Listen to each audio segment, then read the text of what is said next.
الکریم اما بعد،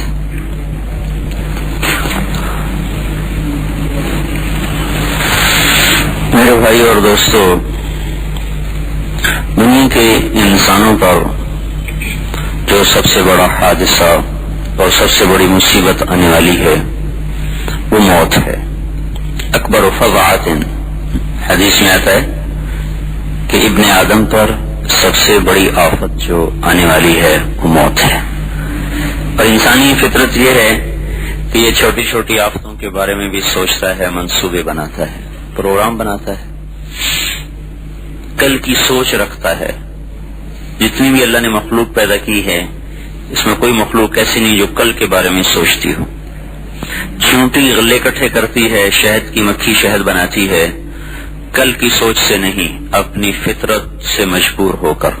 اس کو یہ نہیں پتا کہ یہ میرے کل کام آئے گا، اس کے اللہ نے جبلت ایسی بنائی ہے کہ وہ جمع کرتی رہتی ہے۔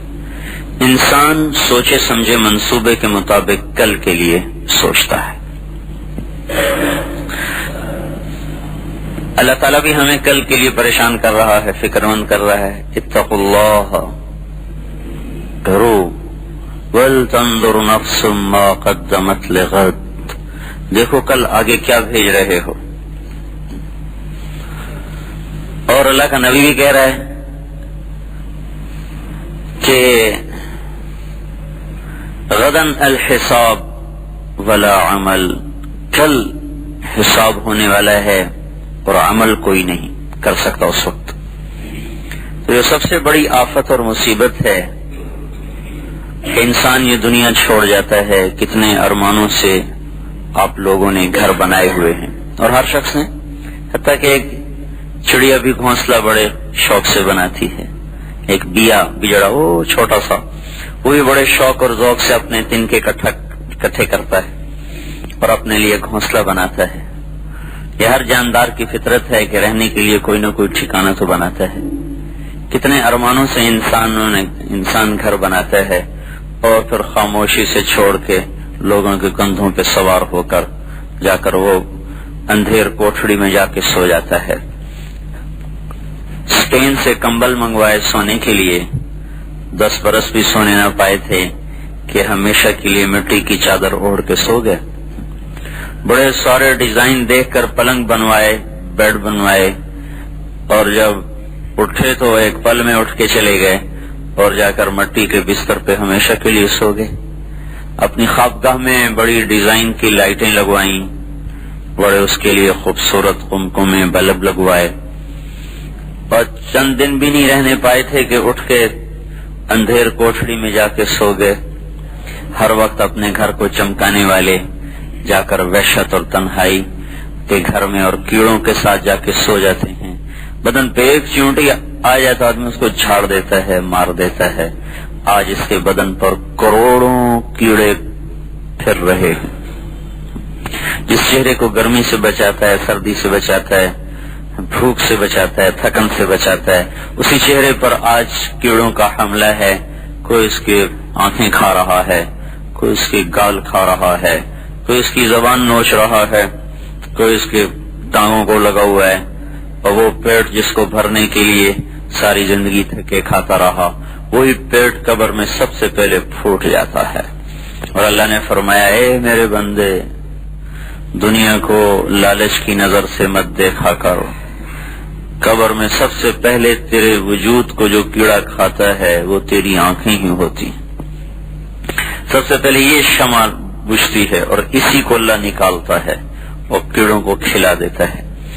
تو جس انسان کا یہ حسرتناک انجام ہو کہ موت اس کی شکاری ہو، آفات کے پھندے چاروں طرف اس کے گرد قائم کیے جا چکے ہوں، مصیبتوں کی کھائیاں قدم قدم پہ اس کے لیے کھود دی گئی ہوں، غموں کے بادل کبھی اس کے افق سے ہٹتے ہی نہ ہوں، خوشیوں کی کرن بجلی کی چمک کی طرح آ کے گزر جاتی ہو، پریشانیوں اور تفکرات کے سمندروں میں ڈوبا ہوا ہو، اور بیماریاں اس کے ساتھ اپنا کردار ادا کر رہی ہوں، دوستوں کی بے وفائیاں، اولاد کی نافرمانیاں اس کے دل پہ نشتر چلا رہی ہوں، قبر روزانہ اسے پکار رہی ہو، انا بیت الوحشا، انا بیت الدود، انا بیت الظلمہ، میں تنہائی کا گھر، میں اندھیروں کا گھر، میں کیڑے مکوڑوں کا گھر، میرے پاس آنا ہے تو کچھ زیادہ راہ لے کے آنا۔ آپ اس زندگی کی گہرائی میں ذرا دیکھیں، گہرائی میں تو یہ کتنی ناپائیدار، بے ثبات، بے وفا، بے قرار زندگی ہے کہ جہاں کہیں پل انسان کو قرار نہیں، کہیں پل انسان کو ٹھہراؤ نہیں۔ تھوڑی سی خوشیاں دیکھتا ہے اور پھر چاروں طرف غموں کے بادل۔ ایک خوشی کو لینے کے لیے لاکھوں اس کو پاپڑ بیلنے پڑتے ہیں، اور وہ خوشی آتی ہے اور چلی جاتی ہے اور پتہ بھی نہیں چلتا۔ پھر وہی تنہائیاں، وہی غم، وہی پریشانیاں اس کا مقدر بن جاتی ہیں۔ پھر ایک دن یہ زندگی کا تار بھی توڑ دیا جاتا ہے اور اٹھا کے جا کے قبر میں ڈال کے آ جاتے ہیں، اور پھر اس طرح یہ ہو جاتا ہے کنا کندمان جدیمۃ حقبۃ من الدہر حتی قیل لن یتصدعا فلما تفرقنا کأنی ومالکا لطول اجتماع لم نبت لیلتا معا۔ میں اور جزیمہ، یہ شعر پڑھا تھا حضرت عائشہ رضی اللہ عنہا نے اپنے بھائی عبد الرحمن رضی اللہ عنہ کی وفات پر، کہ میں اور عبد الرحمن ایسے رہے کہ لوگ کہنے لگے کبھی جدائی نہیں ہوں گے، اور جب جدائی پڑی تو یوں لگتا ہے جیسے کبھی مل بیٹھے ہی نہیں تھے، ایک پل کو بھی نہ بیٹھے تھے۔ جس اولاد کو آپ ہاتھوں سے پروان چڑھا رہے ہیں، تو چند مہینوں کے بعد ان کو یاد بھی نہیں رہے گا کہ کسی نے ہمارے لیے اپنی جوانی کو گھلایا تھا، اور کوئی ہمارے لیے گرمی سردی میں دھکے کھاتا تھا، اور کوئی ہمارے لیے اپنے جذبات کو صبا کر کے جوڑ کے ایک ایک اینٹ جوڑ کے ہمارے لیے آشیانہ بنایا تھا۔ اس نے یاد نہیں رہے گا کہ کوئی ماں تھی جس نے پیشاب دھو کے اپنے وجود کو ناپاک کر دیا تھا، اور پاخانے دھو کے اپنے آپ کو بھی برباد کر دیا تھا، اور راتوں کو اٹھ کے اپنی ہر خواہش کو اس نے دفن کر دیا تھا۔ جب وہ ماں مرے گی، اب تو زندگی میں ہی آنکھیں پھر جاتی ہیں، لیکن جب وہ مریں گے تو یوں لگے گا جیسے کوئی ماں باپ کے بغیر ہی ہم ہیں، کوئی ہمارا ہے ہی نہیں۔ بھول جاتے ہیں سب، یہ بے ثبات جہان ہے، کوئی اس میں وفا نہیں، مہر نہیں، قرار نہیں، ثبات نہیں۔ تو موت اس کا سب سے بڑا حادثہ ہے کہ ایک وجود مٹی میں جا کے سو جاتا ہے، پھر ایک زمانہ آتا ہے قبر بھی اکھڑ جاتی ہے، قبر اکھڑ جاتی، اور ہائی اکھڑنے کے جیسے پکی قبر بنانا پسندیدہ کیوں نہیں کہ جو چیز ٹوٹنے والی ہے اسے مت سنبھال کے رکھو، اس نے ٹوٹ ہی جانا ہے، بلکہ منع ہے پکی قبر بنانا۔ ہوائیں آ کے اسے اڑا دیتی ہیں، پھر اولاد کو یہ بھی نہیں یاد ہوتا کہ ہماری ماں کہاں دفن ہے، تو کہتے یہیں کہیں قبر تھی اب مٹ گئی، یہیں کہیں ابا مرحوم سے اب پتہ نہیں کہاں ہے، وہ قبر پہ قبر چڑھی۔ پھر ایک دور اور آتا ہے، ہوائیں چلتی ہیں، نشان ہی مٹا دیتی ہیں۔ پھر ایک اور دور آتا ہے، زمین اوپر سے نیچے چلی جاتی، نیچے سے اوپر آتی ہے، اور وہ جو کسی قبر کی گوشے میں اس کی ہڈیوں کا ایک برادہ پڑا ہوا تھا، برادہ، اس کو ہوا اڑا کے اس طرح کائنات میں بکھیر دیتی ہے جیسے یہ کبھی اس کائنات میں بکھرا ہوا تھا۔ هل اتى على الانسان حين من الدهر لم يكن شيئا مذكورا، وہ دن تجھے یاد ہیں جب تو کچھ نہ تھا، ہوا کے ذرات میں، سورج کی کرنوں میں اور چاند کی چاندنی میں تو پھیلا ہوا اور بکھرا ہوا تھا، اس کو سمیٹ کے غذا بنائی، نطفہ بنایا، انسان بنایا، پھر مٹی میں پہنچایا، پھر اسے برادہ بنایا، پھر زمین کو الٹایا، پھر ہواؤں سے اڑایا، اور پھر اسے اسی کائنات میں گم کر دیا۔ کیا اس زندگی کے لیے ہم اللہ کو ناراض کریں؟ یہ جوانی کتنے سال گزرے گی، کتنے سال یہ گانے سنیں گے، کتنے سال یہ اللہ کی نافرمانی کریں گے، وقت کتنا ہے؟ ادھر آئے اور اٹھ کے چلے گئے، آج بارات جا رہی ہے اور کل اسی کا جنازہ جا رہا ہے، آج ایک لڑکی ڈولی میں بیٹھ کے گھر میں اتر رہی اور کل اسی گھر سے وہ چارپائی پہ اٹھ کے میت بن کے قبرستان کو جا رہی، آج اس کے سر پہ صحرا سجا ہوا ہے کہ دولہا جا رہے ہیں، کل اسی کے سر پہ کافور لگایا گیا ہے کہ میت جا رہی ہے۔ اس ناپائیدار دنیا کے لیے ہم اللہ کو ناراض کر رہے ہیں۔ کہ کوئی پتہ نہیں کہاں موت کی کھائی چھپی پڑی اور اس میں گیا اور بس لوٹ کے کبھی نہ آیا. اس ناپائیدار زندگی کے لیے اپنے آپ کو بیچ دینا بہت بڑی ہلاکت. مر گیا اور پھر ایک دن ساری کائنات کی موت آ جائے گی. سبھی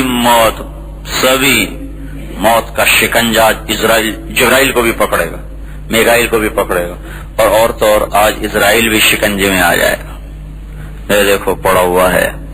اور پھر ان کو بھی اللہ ہوا میں اڑا کر اکیلا اپنی ذات کے ساتھ قائم, حی قیوم لم یزل لا یزال, ہمیشہ ابدی سرمدی دائمی ازلی اپنی ذات کے ساتھ ساری کائنات کو مار مور کے کہے گا این الملوک, آؤ بھائی کہاں ہے بادشاہ.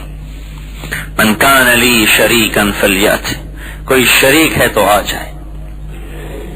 تو یہ اس دنیا کی حقیقت ہے.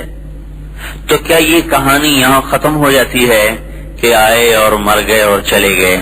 تو عقل تو کہتی ہے کہ یہی ختم ہو جاتی ہے. اذا كنا عظاما نخرا, جب ہم بوسیدہ ہو گئے تو انا لمردودون فی الحافرہ, کیا اب ہم قبر سے واپس لوٹائے جائیں گے, آ جائیں گے؟ یہ عقل یہی سوچتی ہے, یہی کہتی. اور وہی آسمان کی خبر کیا ہے؟ فإنما هي زجرة واحدة فإذا هم بالساحرة ونفخ في الصور نفخة واحدة, بجھے گا ما ينظرون إلا صيحة واحدة إن كانت إلا صيحة واحدة وحملت الأرض والجبال فدكتا دكة واحدة واحدة واحدة واحدة. اللہ نے ہتھوڑا مارا ہے, واحدہ دکتم واحدہ صیحۃ واحدہ زجرۃ واحدہ. ایک پکار, ایک چیخ, ایک آواز, ایک ہتھوڑا پڑا تم سب پرزے ہو گئے. ایک آواز پڑی تم سب مر گئے. تو اب کیا ہوگا کہ پھر ایک آواز اور پڑے گی, فَإِذَا هُمْ بِالسَّاهِرَةِ, اور تم سب ایک میدان میں کھڑے ہوئے ہو. فلا انصاب بینہم, اور چلے گئے رشتے, ابا تایا چاچا چاچی بیگم میاں سب رشتے ٹوٹ گئے. فلا انصاب بینہم, اب کوئی رشتہ ناتا نہیں. یومئذ ولا یتساءلون, تو ایک زندگی اور شروع ہوگی جس کو انبیاء نے بتایا, جو عقل سے تو سمجھ میں آنے والی نہیں تھی, تو اللہ نے بتایا کہ ہے, وہ زندگی ہے. منہا نخرجکم تارۃ اخری, اور وہ آ رہی ہے کہ یوم یأتی, وہ آ رہا ہے, اور جب وہ آئے گا لا تکلم نفس الا بإذنہ, کوئی بول نہیں سکے گا. فمنہم شقی وسعید, کچھ دوزخ میں کچھ جنت میں. اما الذین شقوا ففی النار, جو دوزخ میں چلے گئے آگ کا شکار ہو گئے. لہم فیہا زفیر وشہیق, ان کی چیخیں ہوں گی, چنگھاڑنا ہوگا جو کبھی بھی بند نہیں ہوگی, چیختے ہی رہیں گے. اما الذین سعدوا ففی الجنہ, جو کامیاب ہو گئے وہ جنت میں چلے گئے. ایک نظام اللہ تعالیٰ نے بتایا ہے کہ موت کے بعد ایک زندگی ہے, اور وہ جنت اور جہنم کا جو فیصلہ ہے وہ کس بنیاد پر ہوگا؟ وہ رشتے ناتوں پر نہیں, مال دولت پر نہیں, وہ میرے بھائیوں اللہ کی اطاعت پر, اس دین پر جو اللہ لے کر آیا, جو اللہ نے اپنے نبیوں کے ذریعے سے ہم تک پہنچایا, کہ یہ اسلام پہ کتنا بن کے آیا ہے, اس پہ فیصلہ ہوگا. تو وہ دن میرے بھائیوں جب کوئی ساتھ نہیں ہوگا, تو اس وقت ہمارا عمل ہی ہمارا ساتھ دیکھنا, اور اس وقت نیکی کی قدر معلوم ہوگی کہ ایک حسنہ کتنی زبردست. تو اس وقت کا جو باطل ہے نا, اس وقت کا جو کفر ہے, وہ ہمارا ملک نہیں چھیننا چاہتا, ہمارے ملک نہیں لینا چاہتا, ہماری نسل لینا چاہتا ہے, ہمارا ایمان لینا چاہتا ہے, ہمیں ختم کرنا چاہتا ہے. آخرت کے لحاظ سے کہ ان کی تو برباد ہوئی پڑی, ان کی بھی برباد کرو. ان کی نسل نے اپنے آپ کو گناہوں میں ڈبویا, اب وہ ہماری طرف حملہ کر رہے ہیں. یہ ایٹم بم سے خطرناک حملہ ہے کہ یہ جو نوجوان نسل بیٹھی ہے یہ گانے بجانے کی عادی ہو جائے تو بس پھر یہ بک گئے. اب یہ بکریوں کی طرح بکاؤ مال ہے، جہاں مرضی جا کے بیچ دو، کہ جن کے قدموں میں ثبات نہیں اور جن کے قدموں میں ٹھہراؤ نہیں، یہ ایک جھونکے سے اڑ جائیں گے ہوا میں. تو اس وقت پوری دنیا کے مسلمانوں پر رحم ہے یہ تبلیغ کا کام،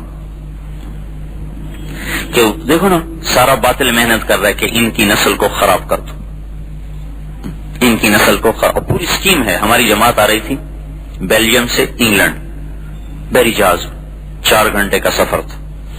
تو ہم کو 50 کے قریب ہم آدمی تھے. ہماری جماعت تو صرف 4 کی تھی، لیکن ہمارے ساتھ مل گئے بیلجیم سے، انگلینڈ سے، فرانس سے، تو ہم کوئی 50 آدمی تھے.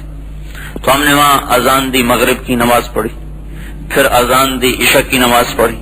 تو اس پورے جہاز میں ایک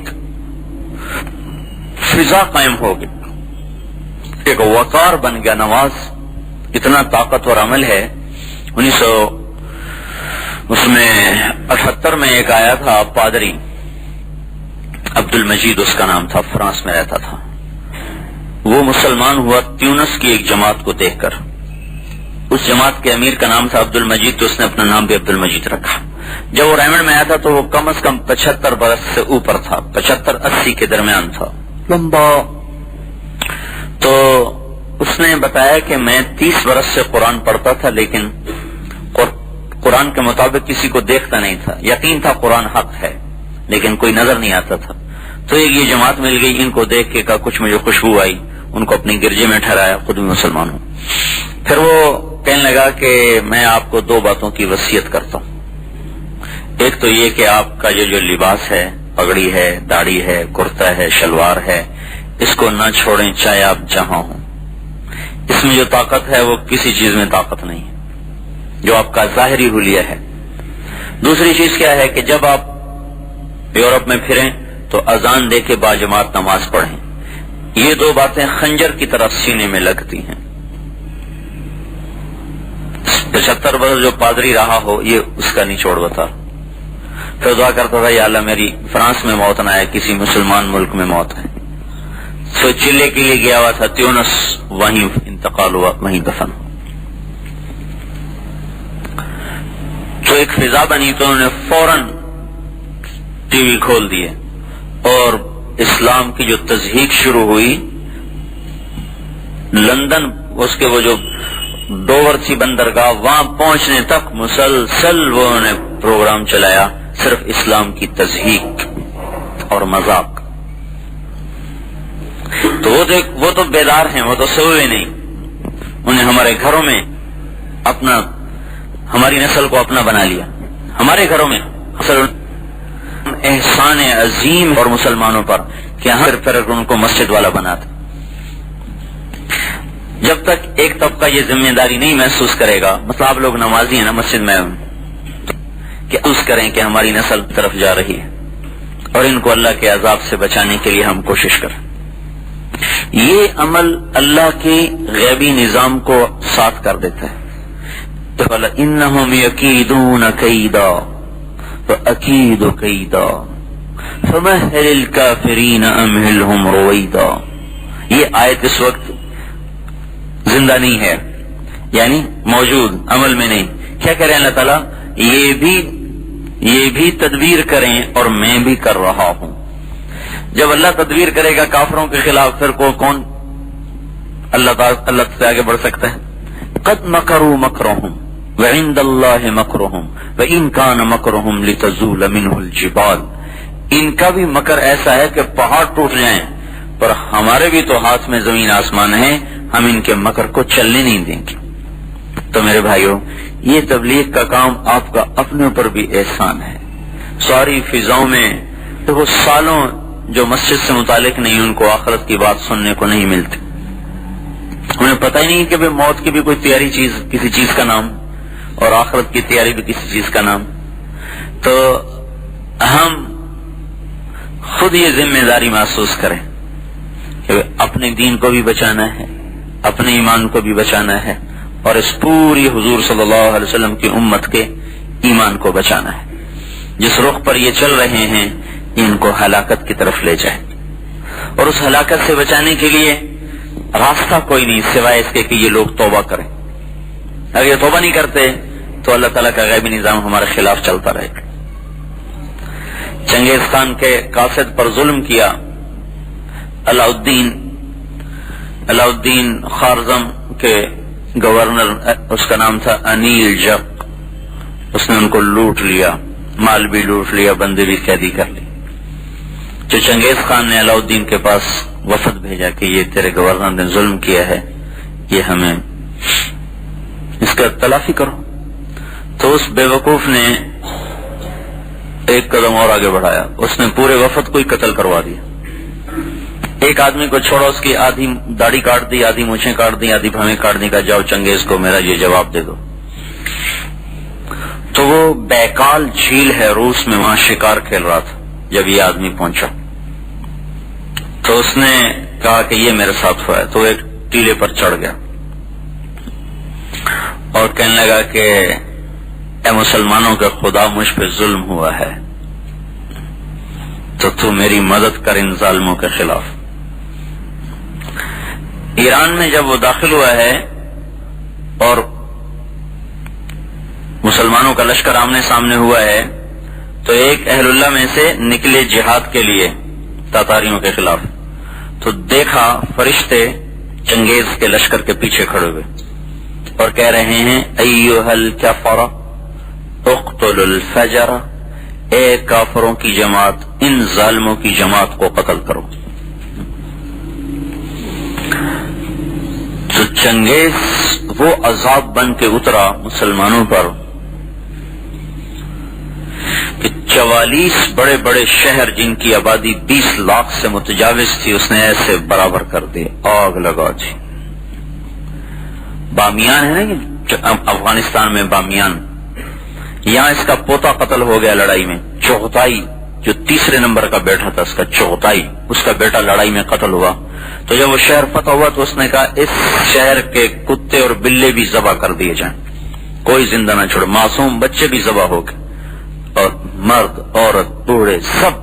اور پہلے ان کا طریقہ یہ تھا جب شہر فتح ہوتا تو نوجوان لڑکیوں کو اور نوجوان لڑکوں کو الگ کر کے غلام بناتے تھے، بوڑھوں کو قتل کر دیتے تھے، مال لوٹ لیتے تھے. اس شہر میں یہ کیا کہ سب پہ تلوار چلا دی، کتے اور بلے بھی ذبح کر دی. تو وہ قہر اللہ کی طرف سے نازل تھا، حکومتیں ٹوٹ گئیں، بنو عباس کی اینٹ سے اینٹ بج گئی، ایران کی اینٹ سے اینٹ بج گئی، ترکستان کی اینٹ سے اینٹ بج گئی، افغانستان کی اینٹ سے اینٹ بج گئی. یہ دریائے سندھ تک آیا ہے چنگیز خان. دریائے سندھ کے کنارے پر آخری لڑائی ہوئی ہے جلال الدین کی اور چنگیز خان کی. تو جس میں جو مسلمانوں کو شکست ہوئی. تو ایک مشہور ہو گیا کہ اگر تاتاریوں کے بارے میں کوئی کہے کہ ان کو شکست ہو گئی تو کبھی نہ ماننا، انہیں شکست ہو ہی نہیں سکتی. تو اتنی بڑی طاقت بن گئے تھے کہ ان کو سیاسی طور پہ یا مادی طور پہ توڑنا ناممکن ہو گیا تھا. تو اللہ نے پھر تبلیغ کی طاقت کو ظاہر فرمایا اور اس دعوت کی طاقت کو اللہ تعالیٰ نے ظاہر فرمایا. چنگیز خان مر گیا، اس کا بیٹا تھا جوجی، اس کو اس نے روس کی سلطنت دی. دوسرا بیٹا تھا اغدائی، اس کو اپنا کیپٹل دیا قراقرم، گوبی، صحرائے گوبی میں. اور تیسرا لڑکا تھا اس کا چوتھائی، جس کو اس نے ترکستان کی سلطنت دی. اور چوتھا لڑکا تھا تولوئی، جس کو اس نے ایران سے لے کر یہ عراق تک کا سارا علاقہ دیا، اور افغانستان، ایران، یہ سارا. تو ہلاکو خان کا زمانہ تھا. ہلاکو یہ اس کا پوتا ہے چنگیز خان کا، جس نے بغداد کو تباہ کیا اور مصر پر حملہ کرنے جا رہا تھا. اور مصر آخری ملک رہ گیا تھا مسلمانوں کے پاس، باقی سب ہاتھ سے نکل چکا تھا. اور بس اب ہم ختم، لڑنے کی طاقت ہی نہیں تھی. تو اللہ تعالیٰ کا ایک نظام چلا. کچھ لوگوں نے اور ایک اس میں کتاب میں یہ بھی تھا کہ رکن الدین بیبرس جو مصر کا بادشاہ تھا، اس نے کچھ علماء کو تاجروں کے بھیس میں بھیج دیا تاتاریوں میں کہ جاؤ ان کو دعوت دو، تبلیغ کرو، کوئی مسلمان ان میں ہو جائے اور ہمیں کوئی طاقت نہیں ان سے ٹکر لینی. تو بڑا بیٹا جو جوجی تھا اس کا پڑپوتا تھا برکا خان، اباقہ اور اس کا بیٹا برکا پوتا، وہ اس وقت میں روس کا حکمران تھا۔ تو یہ ترکستانی تاجر جو سودا بیچتے ساتھ تبلیغ کرتے، سودا بیچتے ساتھ تبلیغ کرتے، تو تاتاری خال خال مسلمان ہونے لگے۔ ان میں ایک وزیر تھا یا بڑا آدمی تھا برکا خان کا ہم نشین، وہ مسلمان ہو گیا۔ اس نے برکا خان کو اسلام کی باتیں بتائیں، یہ اچھا یہ باتیں تمہیں کس نے بتائیں؟ کہ یہ جو مسلمان تاجر آتے ہیں، کہ اب آئے تو مجھے بتانا۔ تو ایک قافلہ آیا، اس کو لے کر گیا، کہ تمہارا اسلام کیا ہے؟ قرآن سنایا تو مسلمان ہو گیا۔ اس کے اسلام پر پوری جو روسی شاخ تھی ایک دن میں ساری کی ساری مسلمان ہو گئے۔ جب سارے مسلمان ہو گئے، ادھر ہلاکو خان نے چڑھائی کی مصر پر آخری، اور پیغام بھیجا کہ دیواریں گرا دو، دروازے کھول دو، زمین پہ دو خاقان نہیں رہ سکتے، اگر یہ سب کچھ کرو گے تو تمہاری جان بخشی ہو جائے گی، ورنہ نیل تمہارے خون سے سرخ کر دیا جائے گا۔ تو ادھر وہ لشکر لے کے نکلا، ادھر اللہ نے ان کو ہدایت دے دی۔ تو جب اسے پتہ چلا کہ وہ آ رہا ہے بیبرس کو، تو اس نے فوراً برکا خان کو خط لکھا۔ تو برکا نے اسی وقت اسے پیغام بھیجا کہ اب مصر پہ حملہ سے پہلے تمہیں مجھ سے نمٹنا پڑے گا۔ وہ حیران ہو گیا کہ اگر تجھ سے کہوں، تم نے قانون نہیں پڑھا چنگیز خان کا کہ کبھی دو تاتاری آپس میں مت لڑیں؟ تو برکا خان نے پیغام بھیجا، وہ بھی کافر تھا، تو بھی کافر ہے، میں مسلمان ہوں، اب میرا تمہارا کوئی رشتہ نہیں، اب تم نے مصر پہ حملہ کیا تو مجھ سے پہلے ٹکر لینی ہوگی۔ تو وہ نکل پڑا۔ تو جب وہ نہیں باز آیا تو برکا خان اپنے لشکروں کو لے کے نکلا اور ہلاکو سے بھڑ گیا۔ 50 برس کے بعد پہلی دفعہ تاتاری تلواریں آپس میں ٹکرائیں، اور اس کے پیچھے کام کیا تھا؟ چند تبلیغ والوں کا۔ بغیر طاقت کے انقلاب آ گیا۔ یہاں کہتے ہیں تمہارے پاس حکومت تو نہیں، تو انقلاب کہاں سے لاؤ گے؟ انقلاب، دیکھو انقلاب کے لفظ پہ غور کریں۔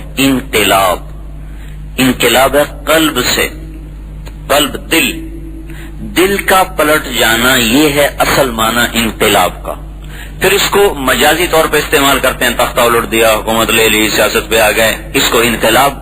حقیقی انقلاب ہے دل کا بدل جانا، دل کا یوں ہو جانا، یہ اصل انقلاب ہے۔ جب دل اللہ کی طرف پھر جاتا ہے تو خود بخود انقلاب آ جاتا ہے۔ اور جب دعوت چلتی ہے اور تبلیغ کا کام چلتا ہے تو اس طرح اللہ تعالیٰ دلوں کی زمین کو نرم کرتا ہے۔ تو بغیر کسی طاقت کے اللہ تعالیٰ نے پوری اس قوم کو اسلام میں اور ٹکر لے لی۔ اب دو ہاتھی، نہ یہ مرے نہ وہ مرے، لیکن ان لڑائی میں ہلاکو خان زخمی ہوا۔ وہ لڑائی سے تو نہیں زخمی ہوا، وہ گھوڑے سے گر گیا، تو اس کا پاؤں رکاب میں اٹک گیا، اور اللہ نے گھوڑے کو بھگایا اور اس کا سر ٹکرایا پتھروں سے، کبھی ادھر کبھی ادھر کبھی ادھر۔ اسی میں وہ بدماش، یہ ہلاکو زیادہ ظالم اس لیے تھا مسلمانوں پر کہ اس کی بیوی تو قوزہ عیسائی تھی، اور اس کا جو سپہ سالار تھا کتبوغا وہ بھی عیسائی تھا۔ تو اس لیے عیسائیوں نے پوری کوشش کی کہ ہلاکو خان اور یہ چنگیز اور یہ تاتاری نسل مسلمان ہو جائے، جو فاتح ہیں، اور وہ مفتوح اور مظلوم قوم کا دین لے کے آپس میں ٹکرا گئے۔ وہ ان لڑائی میں زخمی ہو کر 42 سال کی عمر میں مر کے جہنم واصل ہوا، اور اللہ تعالیٰ نے وہ چند دعوت دینے والوں کے بول کو اتنا پھل لگایا کہ پوری تاتاری نسل جو بڑے بیٹے کی تھی وہ اسلام میں داخل ہو گئی، اور وہ خود آ کے رکاوٹ بن گئے، ورنہ ہلاکو کو روکنے کے لیے مصر کے پاس کچھ نہیں تھا۔ ہلاکو خان کا اپنا تیمور تغلق اس کی نسل میں، وہ جلال الدین رحمت اللہ علیہ تھے، رشید الدین والد، انہوں نے اس کو دعوت دی۔ وہ کہنے لگا ابھی تو میں ولی عہد ہوں، جب بادشاہ بنوں تو آ جانا۔ ہاں، یہ چغتائی کا تھا، چغتائی نسل میں تھا۔ تو جب وہ مرنے لگے تو ابھی وہ بادشاہ نہیں بنا تھا، تو انہوں نے کہا بیٹا میں تو دنیا سے جا رہا ہوں، تو میرا جب تیمور تغلق بنے نا بادشاہ تو اس کو میرا پیغام پہنچانا۔ تو یہ جب تیمور تغلق بادشاہ بنا تو یہ وہاں سے چلے، اس کا کیپٹل تھا یہ منگولیا کے قریب کہیں یہاں، وہاں اس نے پہنچنے کی کوشش کی، کوئی راستہ نہیں ملا، تو ایک رات اس نے اس کے محل کے قریب فجر سے پہلے اذان دی، زور سے اذان جو دی تو وہ بادشاہ کی آنکھ کھلی، انہوں نے کہا یہ کیا نغمہ ہے، کون اتنے زور زور سے شور مچا رہا ہے، پکڑ کے لاؤ۔ پکڑ کے لائے تو وہ درویش، کون ہو؟ کہا جی میں رشید الدین جلال الدین کا بیٹا۔ کیسے آئے ہو؟ کہا آپ کے ابا نے، آپ نے کہا تھا میرے باپ سے جب میں ولی عہد ہو جاؤں تو مجھ سے آ کے مل لینا۔ کہا ہاں بتاؤ اسلام کیا ہے؟ دعوت دی، مسلمان ہو گیا۔ مسلمان ہوا تو ایک وزیر کو بلایا، کہا میں مسلمان ہو گیا ہوں، تو کیا کہتا ہے؟ اس نے کہا میں تو پہلے سے ہوا پڑا ہوں، تیرے ڈر سے نہیں بتایا۔ 4 وزیر تھے اس کے، ایک مسلمان ہوا پڑا، 3 اور تھے ان کو بلایا، ان کو دعوت دی، تینوں مسلمان ہو گئے، 4 مسلمان ہو گئے۔ پھر اپنے سالار کو بلایا، کہا میں مسلمان ہو گیا ہوں، تم کیا کہتے ہو؟ انہوں نے کہا جی میں زبان کا بول نہیں سمجھتا، تلوار کا بول سمجھتا ہوں، یہ مجھ سے لڑے جو آپ کو اسلام کی دعوت دینے آئے، مجھے یہ زیر کر لے تو میں مسلمان ہو جاؤں گا، نہیں کرتا تو پھر نہیں ہوگا۔ انہوں نے کہا یہ تو کوئی بات نہیں، ایک عقلی چیز کو تم تلوار سے سمجھنا چاہتے ہو، تو بس میرے پاس اور کوئی راستہ نہیں سمجھنے کا۔ تو رشید الدین رحمت اللہ علیہ کہنے لگے کہ میں لڑوں گا اس سے۔ اور کہا بھائی مارا جائے گا، یہ تو جن ہے، ساری زندگی لڑائیوں میں گزری، تو کون لڑے گا اس سے؟ کہا نہیں کہ میں لڑوں گا اس سے۔ اگلا دن طے ہو گیا، شہر میں منادی ہو گئی، انہوں نے رات اللہ سے مانگا تیرے کام کو آیا ہوں، مروانا ہے تو مروا دے، کروانا ہے تو کروا لے۔ اگلے دن شہر کٹھا، بادشاہ وہ لوہے کی 2 زریں پہن کے آیا اور دونوں ہاتھ میں تلوار، ان کے ہاتھ میں کچھ بھی نہیں، خالی ہاتھ اور دونوں ہاتھوں میں تلوار۔ جب مقابلے میں آیا تو دیکھا خالی، تو اپنی ایک تلوار، کہنے لگا یہ لو میری تلوار۔ تو انہوں نے الٹے ہاتھ سے تلوار لی اور سیدھے ہاتھ سے اس کے سینے پہ یوں مکہ مارا، اللہ، اور اس کو مکہ لگا ہلکا سا، 3 کلا بازیاں کھا کے وہ گرا زمین پر اور بے ہوش ہو گیا، کھا کے وہ گرا زمین پر اور بے ہوش ہو گیا۔ جب ہوش آیا تو کہنے لگا بس مجھے ایک ہی مکے سے اسلام سمجھ میں آ گیا، کافی ہے، زیادہ کی ضرورت کوئی نہیں۔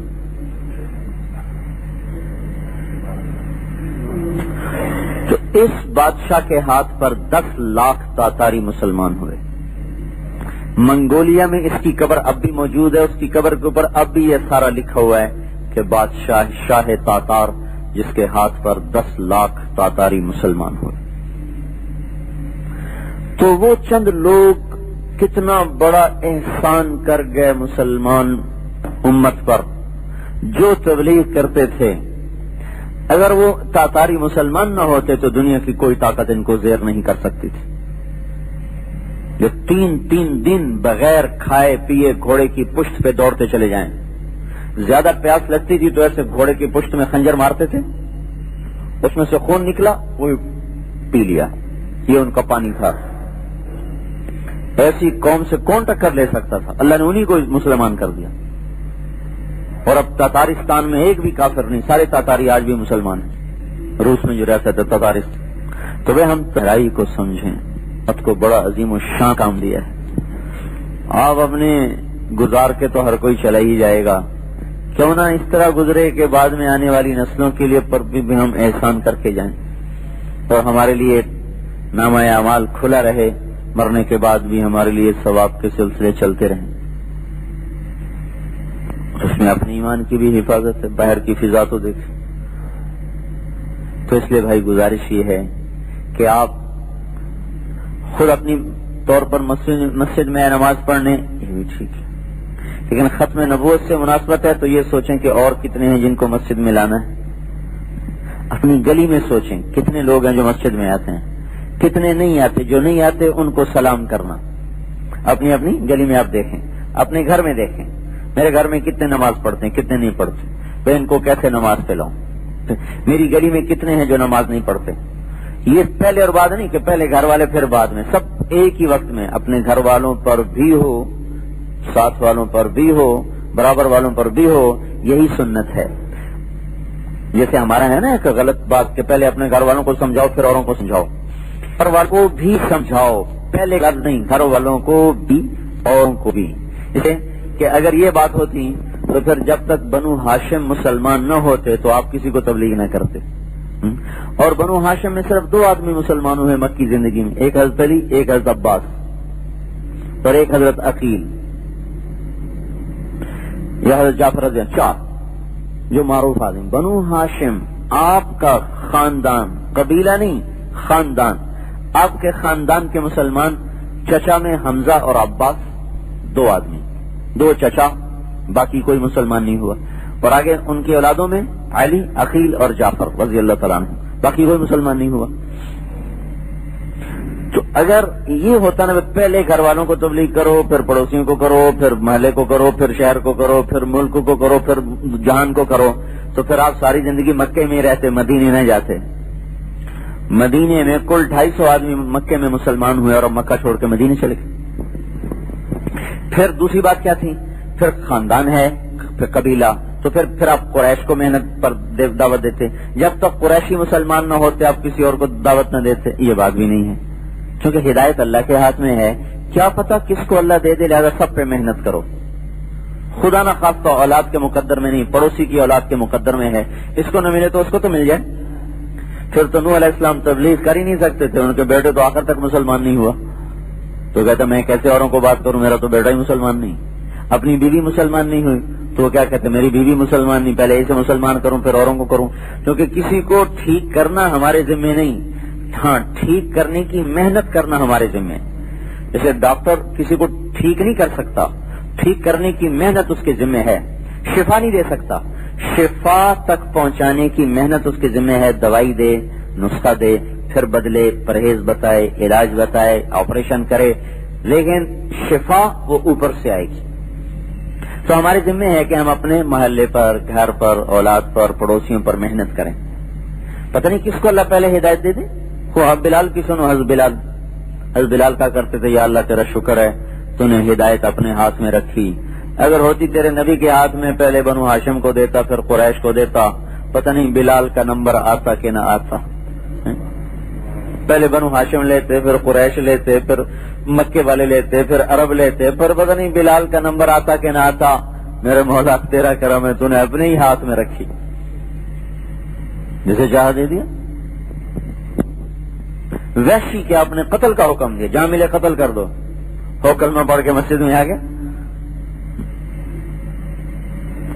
اور عبداللہ بن ابی سرحہ، انہوں نے یہ پہلے اسلام لائے پھر مرتد ہو گئے، پہلے اسلام لائے پھر مرتد ہو گئے اور آپ کی شان میں بڑی گستاخی کی. تو آپ نے اعلان کیا مکے میں جہاں ملے قتل کر دیا جائے. یہ تھے حضرت عثمان کے خالہ زاد بھائی، ان کے پاس آئے، خدا کے واسطے میری محنت کرو، میں توبہ کرتا ہوں. اب جو آئے انہوں نے کہا یا رسول اللہ یہ عبداللہ آیا ہے تائب ہو کر، آپ اس کی بیعت فرما لیں. تو آپ خاموش رہے. پھر کہا تو آپ نے بیعت فرما لیا، لیکن ساتھ ہی کہا تم میں کوئی نہیں تھا جو اس کی گردن اڑا دیتا. تو انہوں نے کہا یا رسول اللہ آپ نے اشارہ ہی نہیں کیا. تو آپ نے فرمایا نبی کے لیے حلال نہیں کہ وہ اس کی آنکھ خیانت کرے، لیکن جب تم دیکھ رہے تھے کہ میں اس کی بیعت نہیں لے رہا تو تم آ جاتے، صفایا کر دیتے. لیکن وہ جو اندر سے تائب ہو گئے تھے تو اللہ نے اس پر وہ کس مقام پہ پھر پہنچے. شمالی افریقہ کے پہلے فاتح وہ ہیں عبداللہ بن ابی سرحہ. پہلا صحابی جس نے شمالی افریقہ میں قدم رکھا وہ عبداللہ ہے، اور مصر کے گورنر تھے. فجر کی نماز پڑھا رہے تھے، فجر کی نماز السلام علیکم ورحمۃ اللہ، دوسری طرف پھیرنے لگے اور ساتھ ہی مر گئے.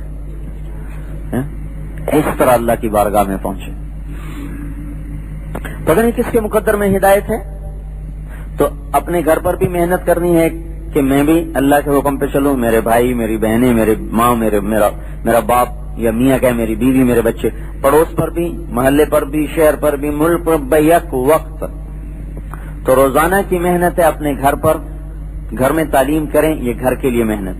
اپنے محلے کا گشت کریں، یہ محلے کی محنت ہے، پڑوس کی محنت. 3 دن کے لیے باہر جائیں، یہ اپنے اطراف پر، اپنے شہر پر محنت ہے. چلے کے لیے پھریں، یہ پورے ملک پر محنت ہے، چلے 4 مہینے کی. سال کے لیے باہر کے ملکوں میں جائیں 7 مہینے کے لیے، یہ ساری دنیا پر محنت ہے.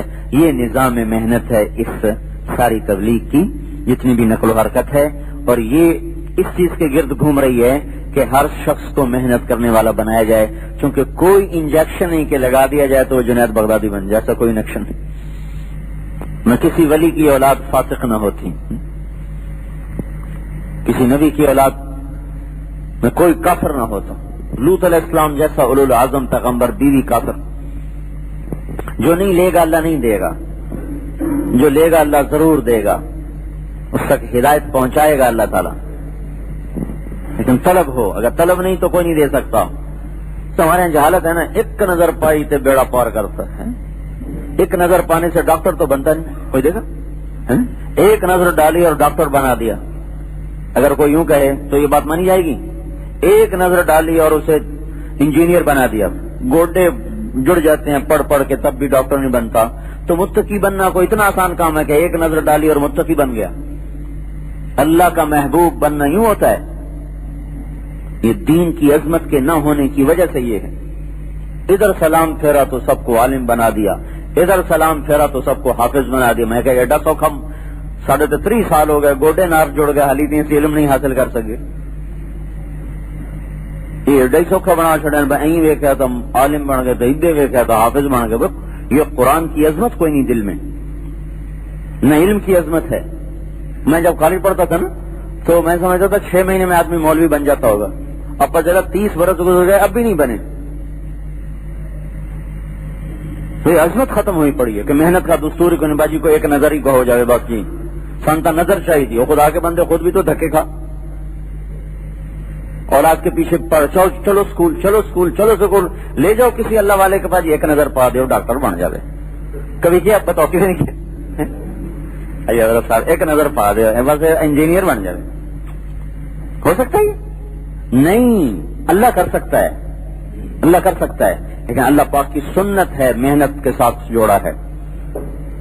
اگر آپ محنت نہیں کریں گے اللہ تو کو اللہ دے سکتا ہے۔ اللہ نبی کو جو نبی بناتا ہے تو کوئی نبی محنت نہیں کرتا، نبی بننے کی محنت کوئی نہیں کرتا، بس اللہ چن لیتا ہے، چل تو میرا نبی ہے۔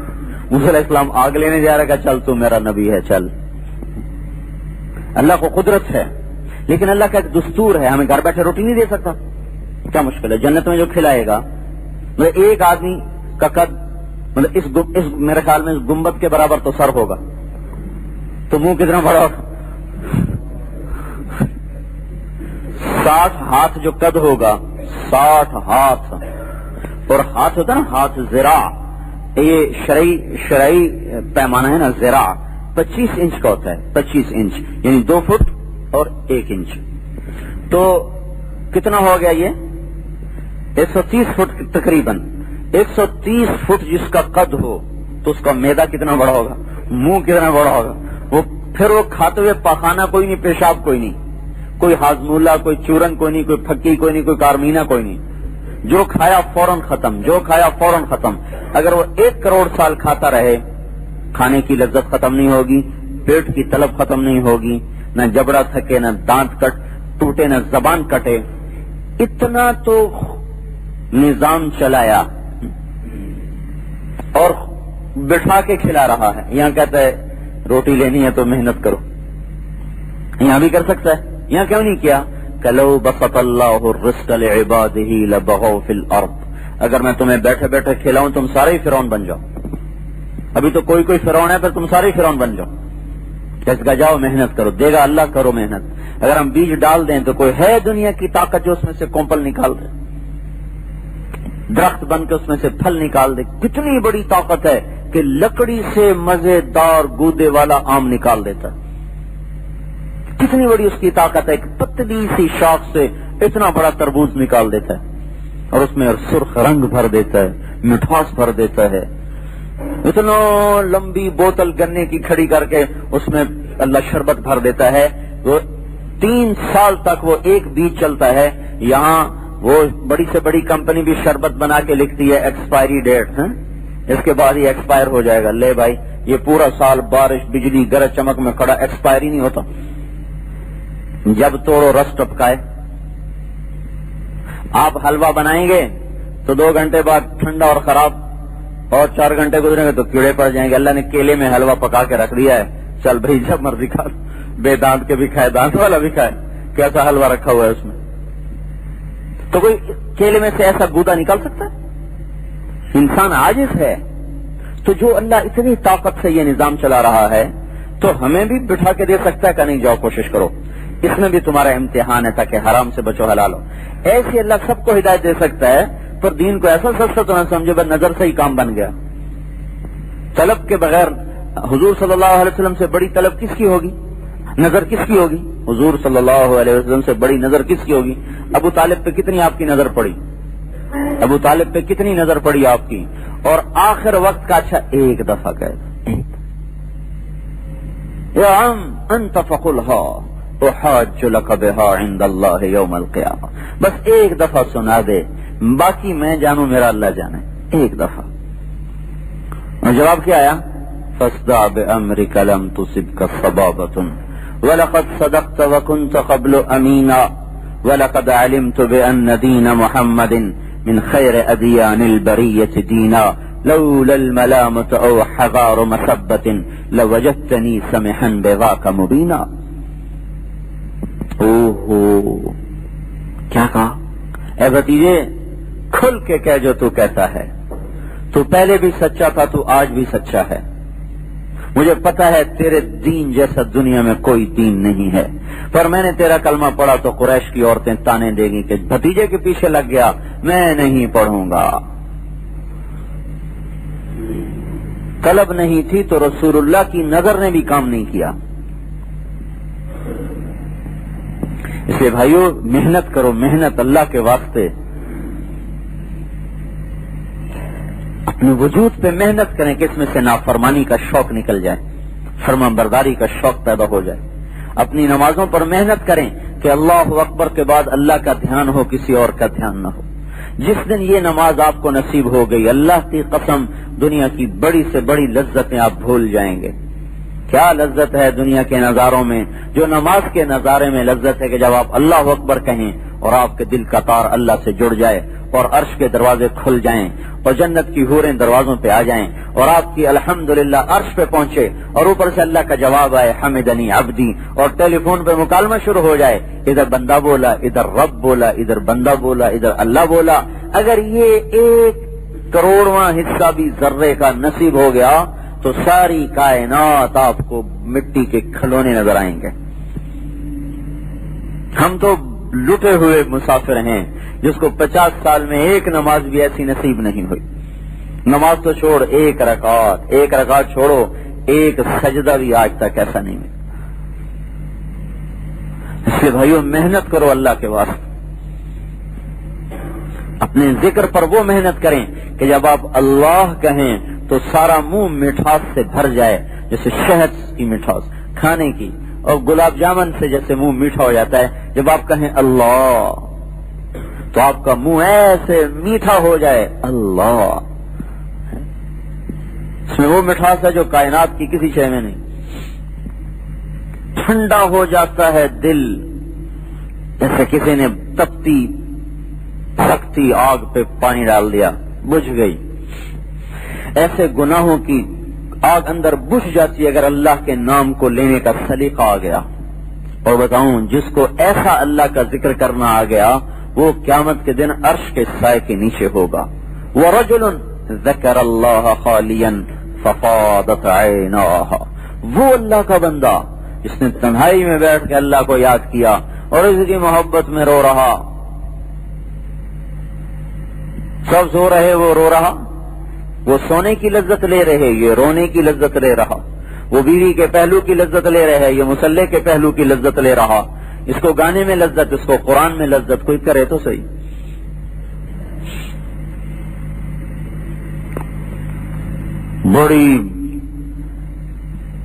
بڑی ہی لٹی ہوئی قوم ہیں ہم, سب کچھ ہی لٹا بیٹھے. تو اس لیے بھائیو یہ تبلیغ کا کام احسان ہے اپنے اوپر, اور یہ جو باہر کر رہی ہیں ہماری نسل اس پر. تو یہ 4 مہینے یہ گھر سے مسجد سے شروع ہو رہا ہے. مسجد میں بھی کام کریں تاکہ اپنے محلے کی فضا بدلے. کتنے ہمارے نوجوان ہیں جو مسجد سے ٹوٹے پڑے ہیں, صرف جمعے کے دن یہ مسجد بھری ہوتی. میں جب بھی مجھے کبھی جمعہ پڑھانے کا موقع ملتا ہے تو میں یہ بات ضرور کرتا ہوں، وہ آپ لوگ کہاں سے آئے ہیں؟ آسمان سے گرے ہیں، زمین سے نکلے ہیں؟ کہ جمعے میں تو وہاں تک بیٹھے ہوئے ہیں اور جمعے کے علاوہ نظر ہی نہیں آتے. تو کیا ہے، صرف جمعہ فرض ہے؟ صرف اللہ نے جمعہ فرض ہے باقی چھٹی دے دی ہے؟ یا آپ 8 دن میں ایک دفعہ اللہ کا رزق کھاتے ہیں باقی 8 دن اللہ کا رزق نہیں کھاتے؟ تو لہٰذا ایک ہی نماز ہے. اللہ کا رزق تو 24 گھنٹے کا ہے، ہوا، کرنیں، شعائیں، پھول، مہک، جانور، دودھ، کیا کچھ لے رہے. تو اپنی مسجد کی محنت یہ ہے کہ ہماری گلستان کالونی میں کوئی بے نمازی نہ رہے. اس کے لیے روزانہ اپنی مسجد میں ٹائم دے، ہر نمازی ٹائم دے اور ہر نوجوان بوڑھا دے، اور 3 دن کے لیے باہر نکلیں تاکہ اپنے شہر کے گرد، شہر کی فضا میں دین آئے. پھر 4 مہینے چلا پورے ملک کے لیے ہے. پاکستان میں ایسے خطے موجود ہیں جہاں کسی کو پتہ نہیں نماز کہتے کسے ہیں. ایک جماعت آئی تھی بلوچستان میں کام کر کے، انہوں نے ہمیں سنائی کارگزاری کہ ہم کو 200-250 میل کے ایریا میں ہم نے سفر کیا، ایک آدمی کو بھی کلمہ نہیں آتا تھا، ایک آدمی کو بھی کلمہ نہیں آتا تھا.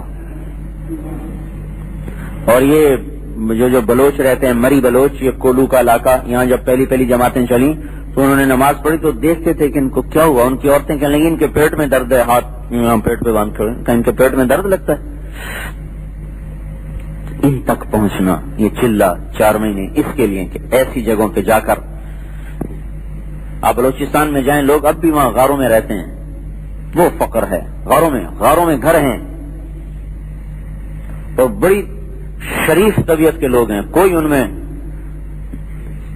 پلیدی جیسے ہمارے ہاں ڈش سے اور ٹی وی سے اور جو ہمارے ہاں فحاشی آ گئی، یہ ان کے ہاں ہے ہی نہیں. حیا والے لوگ ہیں، ان کو دین کا پتہ کوئی نہیں، کسی نے ان کو بتایا نہیں. تو یہ باہر کر اللہ تعالیٰ ہمت دے تو اور دنیا میں جائیں، امریکہ میں جائیں، افریقہ میں جائیں، ساری دنیا کو جا کر جہنم کے راستے سے بچا کر جنت کے راستے پر ڈالیں. اس کے لیے یہ بھائی ہم وقت مانگ رہے ہیں، آپ بھائی اس کے لیے ارادے کریں. ہر مہینے اپنے 3 دن کی جماعت کا ایک نظام بنائیں تاکہ ہماری ہر مہینے باقاعدگی سے ہر ہفتے ہماری جماعت نکلے. تو کچھ نہ کچھ تو بن گیا ہے. چلو ہر ہفتے ایک آدھ تو نکل ہی جاتا ہے. پہلے تو مہینے میں صرف ایک جماعت جاتی تھی، اب ہم گزارش کر رہے ہیں کہ بھائی ہر ہفتے نکلے. بعض اوقات ایک آدمی کو ایک ہفتے میں عذر ہوتا ہے تو چلو اگلے ہفتے جماعت جا رہی تو اس کے ساتھ چلا گیا، اس میں بھی عذر ہے تو اس سے اگلے ہفتے جماعت جاری اس میں چلا گیا. کسی ہفتے میں وہ نکل سکتا اگر نکلنے کا نظام موجود ہے. تو محسن اعظم ہیں وہ لوگ جو اوروں کو پیچھے جا کر ان کو اللہ کی طرف متوجہ کر رہے ہیں. تو ہم وہ غفلت میں نہ مر جائیں، اللہ کو ساتھ لے کر مریں. اس کے لیے بتاؤ بھائی کون بھائی ہے؟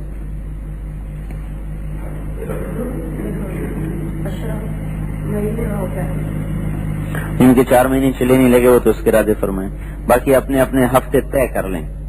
بھائی میں پہلے ہفتے 3 دن کے لیے جاؤں گا، کچھ دوسرے کا کر لیں، کچھ تیسرے کا کر لیں، کچھ چوتھے کا کر لیں اور پھر اس کو نبھانے کی کوشش کریں. اس میں خط لکھا رائمنڈ، اس وقت میں رائمنڈ پڑھتا تھا اور میں خطوط کے ترجمے کیا کرتا تھا، جو عربی کے خط آتے تھے اس کا ترجمہ کر کے آگے جا کے مشورے والوں کو بتانا. تو اس کا خط آیا کہ میں یہاں آ گیا ہوں سین فرانسسکو، اکیلا ہوں،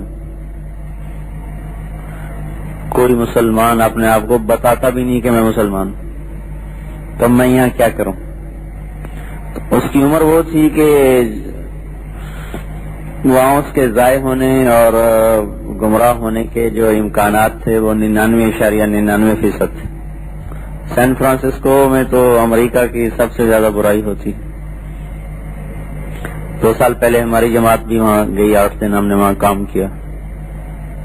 تو یہاں سے اس کو جواب گیا کہ آپ جب جاتے ہیں یونیورسٹی میں تو آپ وہاں اذان دے کے با جماعت نماز کی کوشش کریں. کوئی نہ شریک ہو تو آپ اذان دیں اور نماز پڑھیں.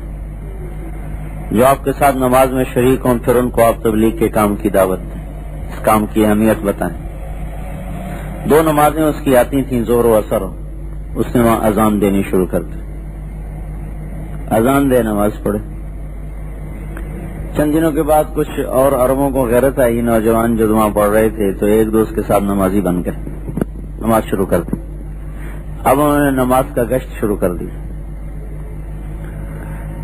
3-4 مہینے کے اندر اس نے ایک جماعت تیار کر لی 3 دن کی. وہ 3 دن 2 دن جو ہفتہ اتوار چھٹی ہوتی وہ اپنا وہ کیروان وہاں ملتے ہیں, پورا گھر اس میں ہوتا ہے, جماعت ہے وہ گاڑی کے پیچھے باندھا, چکا نہ کہیں مسجد اور نہ کوئی سننے والا, تو پیچھے باندھا اور جماعت کو نکالا. 8 برس وہ لڑکا وہاں رہا پڑھائی کے لیے. 8 برس شروع میں اس کے ساتھ یہاں تک ہوتا تھا کہ جب وہ عربوں کو, نوجوانوں کو جاتا نا بات کرنے ان سے, تو وہ شراب جو پی رہے ہوتے تھے نا وہی اس کے منہ پہ ہی مار دیتے, پورا پیک اٹھا کے یوں کبھی کپڑوں پہ ڈال دی, کبھی منہ پہ پھینک دی. اس طرح وہ شروع میں گشت کرتا رہا ایک لڑکا. اور 8 برس کے بعد جب وہ لڑکا وہاں سے آیا ہے تو سان فرانسسکو کے اور اس کے مضافات میں 80 مسجدیں بن چکی تھی. 80 مساجد, 80 نمازی نہیں بتا رہا ہوں, 80 مساجد ایک لڑکے نے جو وہاں بزنس پڑھنے گیا, کوئی عالم نہیں, محدث نہیں, مفسر نہیں اور کوئی بڑا وہ بزرگ نہیں, ایک اس لڑکے 18 برس کی عمر کا وہ لڑکا. میں گیا سان فرانسسکو تو میں نے وہاں سے تصدیق کی, میں نے کہا 80 مسجدیں بنی تھیں وہاں گئے. سین ہوزے سان فرانسسکو کے مضافات میں ایک قصبہ ہے. سان فرانسسکو اصل میں میکسیکو کا حصہ ہے, امریکیوں نے ہڑپ کیا ہوا ہے. سان فرانسسکو, لاس اینجلس, یہ سارا میکسیکو کا حصہ ہے جو انہوں نے کھایا ہوا ہے. تو انہوں نے کہا ہاں 80 مساجد ہو لڑکے کی برکت سے اللہ تعالیٰ نے یہاں بنائے. وہ کتنے نوجوان تھے جن کو اللہ تعالیٰ نے, جب وہ وہاں پڑھتا تھا تو رائمنڈ میں دھڑا دھڑ جماعتیں آتی تھی اس وہاں سے عربوں کی, چلے کی چھٹیوں میں وہ وہاں نکلتے تھے. اسی سے ایک عرب عالم نے مجھ سے کہا تھا نا کہ بھائی ہم تبلیغ کے کام سے متاثر ہوئے جب ہمارے سعودی لڑکے امریکہ سے داڑیاں رکھ کے واپس آنے لگے. ہم حیران ہی ہو گئے, امریکہ میں داڑیاں رکھ کے کیسے آ رہے, وہ پگڑیاں باندھ کے آ رہے. مکے میں رہتے تھے تو شراب پیتے تھے, مدینے میں رہتے ہیں تو شراب پیتے ہیں, اور وہاں پہنچے تو یہ ہو گیا. یہ کیا ہو گیا؟ کہ اس نے ہمیں مجبور کیا کہ ہم آ کے دیکھیں کہ یہ کیا کام ہو رہا ہے. تو 4 مہینے لگا کے گئے, پھر ہر سال 4 مہینے دیتا رہا. مورخہ 1 مارچ سن 2000 حضرت مولانا طارق جمیل صاحب بمقام مسجد عائشہ فیصلہ آباد میں بیان فرما رہے تھے. موضوع تھا قبر کی پکار اور واقعہ چنگیز خان. تیار کردہ علمی کیسٹ گھر, کیسٹ ملنے کا پتہ نوٹ فرما لے. علمی کیسٹ گھر, دکان نمبر 5, فاطمہ پلازا, نج تبلیغی مرکز, مدنی مسجد, فضل بیریات, کراچی. یا علمی کیسٹ گھر, الفرقان مارکیٹ, بالمقابل جہانگیر پارک, مسجد صالح, دکان نمبر 4B, پریری اسٹریٹ, صدر, کراچی. Phone number 63700813. آپ مولانا طارق جمیل صاحب سے دعا سماعت فرمائیں. اے وہ ذات جس کی قدرت کے سامنے کوئی چیز نہیں ٹک سکتی, یا اللہ اپنی اس طاقتور طاقت اور قدرت کو آج پھر ظاہر فرما, پھر کوئی معجزہ دکھا دے, پھر کوئی اپنی نشانیاں ظاہر فرما دے, اور اس بھٹکے ہوئے انسانیت کے قافلے کو اپنی راہ بتا دے, اپنا پتہ بتا دے. اے میرے مولا, ہم بتانے والے خود بے عمل ہیں, ہم پر لوگوں کو اعتماد نہیں ہے, ہم پر لوگوں کو اعتبار نہیں ہے, ہمارے قول و فعل میں تضاد ہے, ہماری نیتیں کھوٹی ہیں, ہمارے اخلاق بڑے گرے ہوئے ہیں. میرے مولا, ہم نے تو تیرے بندوں کو تجھ سے قریب کرنے کے بجائے اور دور کر دیا ہے. یا اللہ, تو کوئی اپنے غیب سے ہی نشانی دکھا کہ ساری مخلوق تیری طرف کو جھک جائے, تیری طرف کو لوٹ جائے. تجھے پا لینا سب کچھ پا لینا ہے, تجھے کھو دینا سب کچھ کھو دینا ہے, تجھے کھو کے ہم نے سب کچھ کھویا. اے میرے مولا, تو ہمیں مل جا, اب ہمیں مل جا, تو اب ہمیں مل جا, اور تو ہمارا بن جا, اور اس سارے مجمع کی بخشش کا کرے, اس سارے مستورات و مردوں کے مجمع کی بخشش کا اعلان کر دے. تو ہمیں دیکھ رہا ہے, ہماری سن رہا ہے, ہمیں جانتا ہے, ہماری نسلوں تک کو جانتا ہے. میرے مولا, اپنے فرشتوں میں اعلان کر دے کہ میں ان سے راضی ہو گیا اور میں نے انہیں معاف کر دیا. اے اللہ, اپنے اس بخشش کا اے اللہ فیصلہ پھر پکا کر دے. ہماری کسی گناہ کی وجہ سے تو اپنے فیصلے نہ بدل. اے میرے مولا, اپنے دریائے رحمت سے اس سارے مجمع کو معاف کر دے,